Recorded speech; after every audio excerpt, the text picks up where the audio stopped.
की बात है, लक्ष्मी और दरिद्रा देवी में संवाद हुआ। वे दोनों एक दूसरे का विरोध करती हुई संसार में आई। तीनों लोकों में कोई भी वस्तु ऐसी नहीं है जहां वे व्याप्त ना हो। दोनों ही कहने लगी, मैं बड़ी हूं, मैं श्रेष्ठ हूं। लक्ष्मी ने युक्ति दी, देहधारियों का कुल, शील और जीवन मैं ही हूं। मेरे बिना वे जीते हुए भी मृतक के समान है। दरिद्रा ने भी तर्क उपस्थित किया, मैं ही सबसे बड़ी हूं, क्योंकि मुक्ति सदा मेरे ही अधीन है। जहां मैं हूं वहां काम, क्रोध, मद, लोभ और मात्सर्य ये दोष कभी नहीं आते। भय, उन्माद, ईर्ष्या और उद्दंडता का भी अभाव रहता है। दरिद्रा की बात सुनकर लक्ष्मी ने प्रतिवाद किया, मुझसे अलंकृत होने पर सभी प्राणी सम्मानित होते हैं। निर्धन मनुष्य शिव के ही तुल्य क्यों ना हो, सबके द्वारा तिरस्कृत होता रहता है। मुझे कुछ दीजिए। यह वाक्य मुंह से निकलते ही बुद्धि, श्री, लज्जा, शांति और कीर्ति ये शरीर के 5 देवता तुरंत निकलकर चल देते हैं। गुण और गौरव तभी तक टिके रहते हैं जब तक मनुष्य दूसरे के सामने हाथ नहीं फैलाता। जब पुरुष याचक बन गया तब कहाँ गुण और कहाँ गौरव। जीव तभी तक सबसे उत्तम समस्त गुणों का भंडार और सब लोगों का वंदनीय रहता है जब तक वे दूसरे से याचना नहीं करता। प्राणियों के लिए निर्धनता सबसे बड़ा कष्ट और पाप है, क्योंकि निर्धन मनुष्य को ना तो कोई आदर देता है, ना उससे बात करता है, ना उसका स्पर्श ही करता है।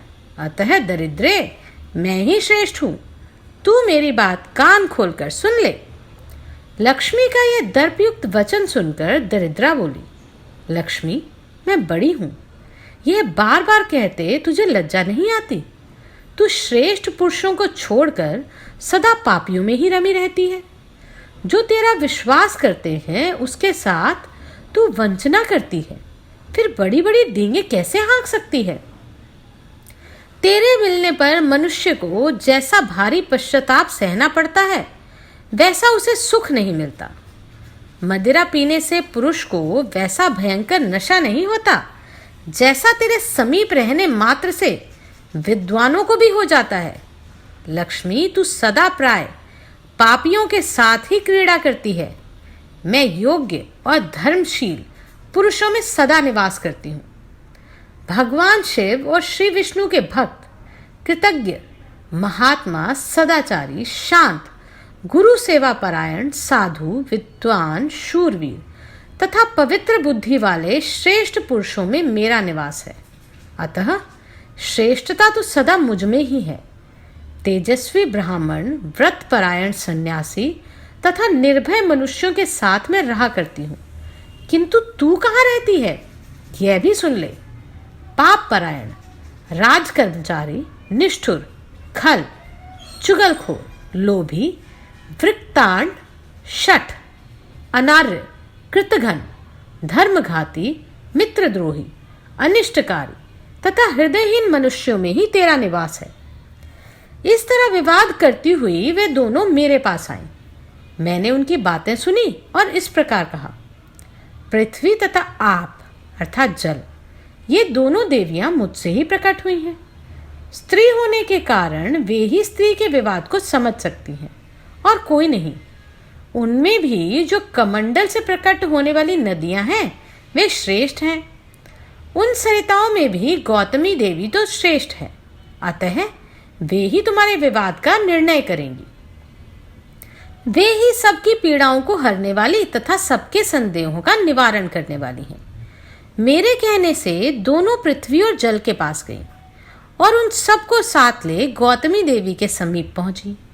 भूदेवी और आपो देवी ने गौतमी से लक्ष्मी और दरिद्रा का विवाद स्पष्ट रूप से कह सुनाया। उन दोनों के विवाद को समस्त लोकपाल, पृथ्वी और जल ये मध्यस्थ की भांति सुन रहे थे।